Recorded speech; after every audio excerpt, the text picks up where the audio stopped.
the quad loading of the shotgun by Keanu Reeves, which is that something you taught him how to do? That to me is one of my favorite parts of the movie because it's not sped up. It's actually it almost looks a little bit awkward when he turns the shotgun upside down and he loads it, but it makes it seem so much more authentic. Can you talk a little bit about that? Yeah, I have the actual shotgun from the movie here in the background. Let me get it. That is it's on an AR-15 platform. Oh, you're talking about the Genesis. Oh yeah, the Genesis. Yeah, so this is a different one. So there's three like this in John Wick 2. We did a Benelli M4, and at that time in three gun, the most realistic way to load was a caddy that holds four shots, practical and tactical. You could fall down, roll, the rounds won't come off, and he was loading four underneath the bottom. Like you snatch out four and go put them in. Then he did the match saver, which everybody couldn't figure out what that was. It blew their mind in the training video and in the movie. He does it. But then everything was kind of fun. It kind of all progressed with the movie franchise, progressed with competition. By the time John Wick 3 was coming around, quad loading was out during John Wick 2. So I got some trolls on Instagram like, why isn't he quad loading? Your style's a little bit outdated. and it's like, look, jackass, the quad loading devices when they first came out were so flimsy and ridiculous. You bump a guy and it's a freaking yard sale. There's shotgun shells everywhere. So he's going to be in the catacombs of Rome. I mean, a call from the director like, you idiot, we got 10,000 takes every second. These shells are falling off the guy. We got to CG everything. Like, you know, I didn't want to do that. But by the time John Wick 3 came along, okay, the director pushes me like hard, and it made me a better trainer across the board. Everybody on the cast is just on top of it with the 8711 guys. We get into that later. So I thought, okay, now it's time. We went with a three-gun Benelli, which is this is the actual gun from the movie. This is the rubber. They call it the rubber. I call it the stuntman gun. This is a gun you could hit people with, throw across the room. Like when he throws the MPX, that's laying over here in the corner, rubber one. So we went to quad loading. So you flip it over, snatch out four, and do the thing. And everybody's like, what is he doing? What is he doing? And even the director was cool because he's like, doesn't even matter if they don't know what he's doing. They're going to watch it so many times and figure out what the hell he's doing. And that was so great about working with Chad and JJ Perry and all the guys is that in previous films I worked on, it's like, can we teach the actor just to do just one good reload in this scene? Like, no, no time for it. Nobody cares. As long as it it fires. And he wants everything. But then as the movies progress, then we go to John Wick 4. It's like, what can I do? We've kind of exhausted the Benellis. He's got the M4, he's got the M2.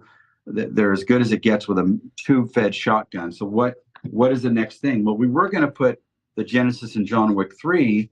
The gun wasn't ready yet. The director chose to go with the Benelli. But by the time John Wick 4 came out, we had the Genesis. And the Genesis is based on basically like an AR-10 platform. It's based on AR. The most easy, understandable system out there. So, and it's reliable because when I won my Triple Crown, I did it with a mag-fed shotgun, but it was an AK platform, a Sega, and it jammed the first time I ever used it.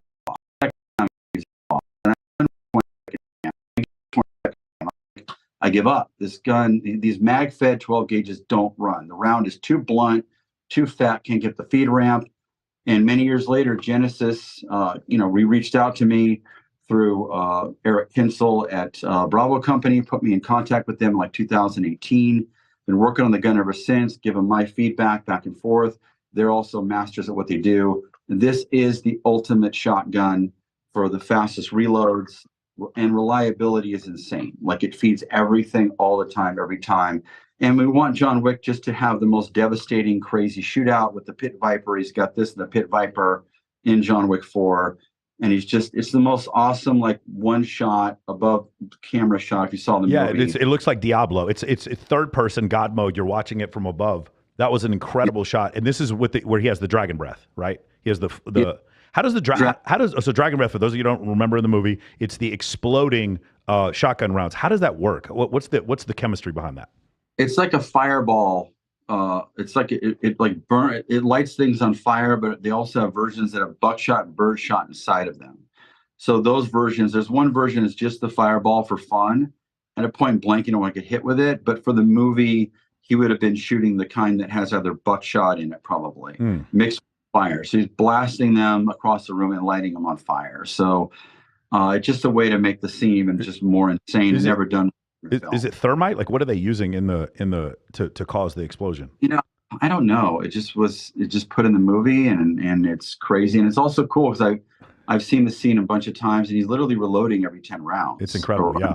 Yeah, so not. so the Genesis is a 10-round gun that you can get a two round extender on it.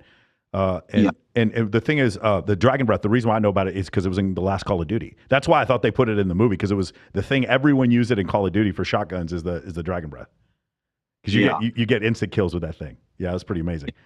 yeah. It's pretty cool, and the director, he just comes up with the coolest ideas and stuff, and I just do whatever I can to add what I can. I just want to bring the best guns in the world. Like as of right now, like those two weapons are just devastating. Like I don't know what to do for John Wick 5 if there is one. Yeah. Hope I have a little bit of time to come up with something next level, but it's kind of hard to beat this level right now.